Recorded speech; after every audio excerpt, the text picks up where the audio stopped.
여러분, 제가 한 가지 질문을 드리겠습니다.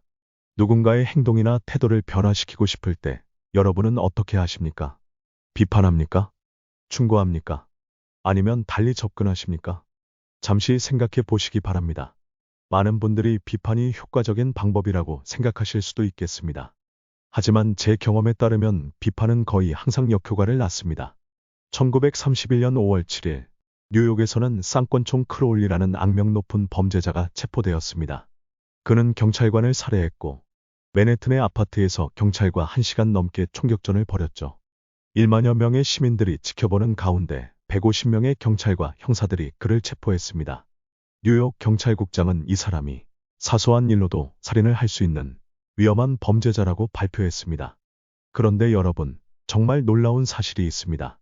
이 무시무시한 범죄자가 체포될 당시 남긴 편지에는 이런 말이 있었습니다. 내 안에는 지친 마음이 있다. 그러나 그것은 선한 마음이다. 그 마음은 어느 누구도 해치고 싶어 하지 않는다. 믿기 어렵지 않습니까? 사람을 죽인 살인자가 자신은 아무도 해치고 싶지 않다고 말하는 것이요. 더 놀라운 것은 사형 집행을 앞두고 그가 한 말입니다. 나는 정당방위를 한 것뿐인데 왜 이런 대가를 받아야 하지? 이것이 단지 한 범죄자의 특이한 사례일까요? 전혀 그렇지 않습니다. 알카포네는 미국에서 가장 악명 높은 갱단 두목이었습니다.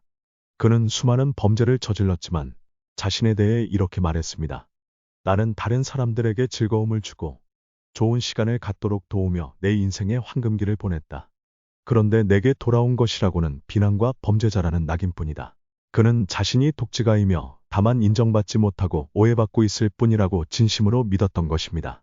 더치 슐츠도 뉴욕에서 가장 악명 높은 조직 폭력배의 두목이었지만 신문 인터뷰에서 자신은 독재가라고 말했습니다.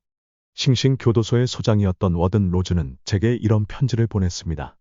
이곳 싱싱교도소에 수감 중인 범죄자들 중 자기 스스로를 나쁜 사람이라고 생각하는 이는 거의 없습니다. 그들도 당신과 나와 같은 인간일 뿐이고 그렇기 때문에 스스로를 합리화하고 변명합니다. 왜 금고를 털 수밖에 없었는지 혹은 왜 방아쇠를 당길 수밖에 없었는지 그들은 수도 없이 많은 이유를 댈 수 있습니다. 이것이 단지 범죄자들만의 특성일까요? 아닙니다. 인간의 본성은 이런 것입니다. 우리는 자신의 잘못을 인정하길 거립니다. 오히려 자신을 정당화하고 변명하려 합니다. 미국 워너메이커 백화점의 설립자인 존 워너메이커는 제게 이런 고백을 한 적이 있습니다. 나는 상대를 꾸짖는 것은 어리석은 짓이라는 것을 30년 전에 알았다. 나는 하느님께서 지적 능력을 모두에게 공평하게 나눠주지 않으셨다고 애태우기보다는 내 자신의 한계를 뛰어넘기 위해 무척이나 많이 노력했다. 저는 이 교훈을 배우는데 30년이 걸렸습니다. 사람들은 아무리 큰 잘못을 저지르더라도 100명 중 99명은 그것을 인정하지 않는다는 것을 말이죠. 비판은 쓸모없는 짓입니다. 이는 사람을 방어적으로 만들며 자신을 정당화하기 위해 안간힘을 쓰게 합니다. 비판은 위험합니다. 이는 사람의 귀중한 긍지에 상처를 주고 자신의 가치에 대해 회의를 갖게 하며 저기만 불러일으키기 때문입니다. 이런 인간 본성을 이해하는 위대한 인물이 있었습니다. 바로 에이브러햄 링컨입니다. 링컨은 젊은 시절엔 남을 비판하고 조롱하는 편지를 써서 길가에 떨어뜨려 놓곤 했습니다. 하지만 한 번은 그런 행동 때문에 아일랜드 정치가 제임스 쉴즈와 결투 직전까지 가게 되었습니다. 그 일을 계기로 그는 다시는 남을 비판하거나 조롱하지 않기로 마음먹었습니다. 남북전쟁 중에도 링컨의 장군들은 반복해서 실패했습니다. 특히 게티즈버그 전투 후 미드 장군이 리 장군의 퇴각하는 군대를 쫓아가 생포할 기회를 놓쳤을 때 링컨은 크게 실망했습니다. 그는 미드 장군에게 강한 비난의 편지를 썼지만 결국 그 편지를 보내지 않았습니다. 그 편지는 링컨이 사망한 후에야 그의 서류함에서 발견되었죠. 링컨은 왜 그 편지를 보내지 않았을까요? 그는 비판이 상대의 마음을 바꾸지 못한다는 것을 알았기 때문입니다. 오히려 상대방을 방어적으로 만들어 자신을 정당화하게 만들 뿐이라는 것을 알았던 것이죠. 역사는 비판이 효과적인 방법이 아니라는 것을 증명해왔습니다. 시어도어 루스벨트와 윌리엄 하워드 태프트 사이의 유명한 언쟁은 공화당을 분열시켰고 결국 민주당의 우드로 윌슨이 대통령으로 당선되는 결과를 낳았습니다. 루스벨트가 태프트를 비난했지만 태프트는 자신의 잘못을 인정하지 않고 당시에는 그럴 수밖에 없었네 라고 말할 뿐이었습니다. 티포트 돔 유전 스캔들의 주인공 엘버트 비 펄 역시 마찬가지였습니다. 그의 부인은 남편이 배신자라는 말을 듣고 내 남편은 어느 누구 하나 배신한 적이 없어. 이 집을 황금으로 가득 채워준다 해도 남편은 나쁜 짓을 할 사람이 아니야. 라고 소리쳤습니다. 우리 모두가 이렇습니다.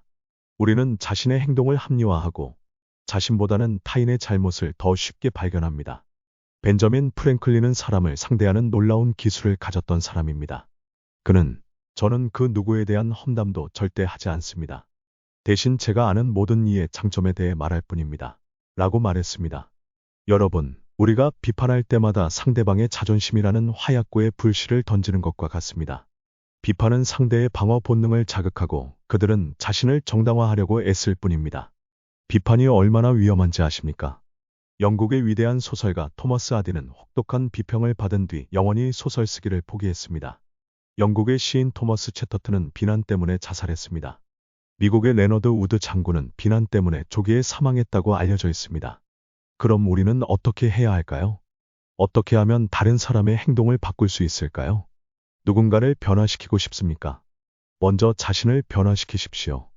영국의 시인 로버트 브라우닝은 사람은 자기 자신과의 싸움을 시작할 때 비로소 가치 있는 사람이 된다. 라고 말했습니다. 자신을 완벽하게 만드는 데는 시간이 걸립니다. 연초부터 시작해도 크리스마스가 되어야 끝날지 모르죠. 제 개인적인 경험을 하나 나누겠습니다. 젊었을 때 저는 작가 리처드 하딩 데이비스에게 인상을 주기 위해 편지 끝에 구술 후 읽어보지 못함이라는 글귀를 넣었습니다. 그는 제 편지에 자네의 무례함은 도가 지나치군이라고 휘갈겨 써서 돌려보냈습니다. 10년이 지나 그가 사망했을 때도 그 상처는 여전히 남아 있었습니다. 비판으로 인한 상처는 오래 지속됩니다. 때로는 평생 가기도 합니다. 사람을 상대할 때 명심해야 할 것은 상대가 논리의 동물이 아니라는 점입니다. 그는 감정의 동물이고 편견에 가득 차 있으며 자존심과 허영심의 자극을 받아 행동합니다. 토머스 칼라일은 위인의 위대함은 범인을 대하는 태도에서 드러난다. 라고 말했습니다. 사람을 비판하기 이전에 그들을 이해해 보려고 노력하세요.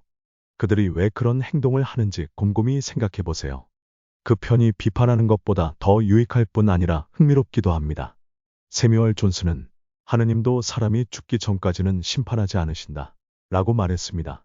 모든 것을 알게 되면 모든 것을 용서하게 됩니다. 오늘 여러분께서 기억해 가셨으면 하는 한 가지가 있습니다. 꿀을 얻으려면 벌집을 건드리지 말아야 합니다. 마찬가지로 사람의 마음을 얻으려면 그들의 자존심을 건드리지 마십시오. 비판 대신 이해와 공감을 선택하십시오. 내일부터 당신이 누군가를 비난하고 싶어질 때 링컨이 지금 내 입장이라면 어떻게 했을까? 라고 자문해 보세요. 그리고 자신에게 이렇게 말하세요. 나는 비판하지 않겠다. 왜냐하면 비판은 아무런 효과가 없기 때문이다.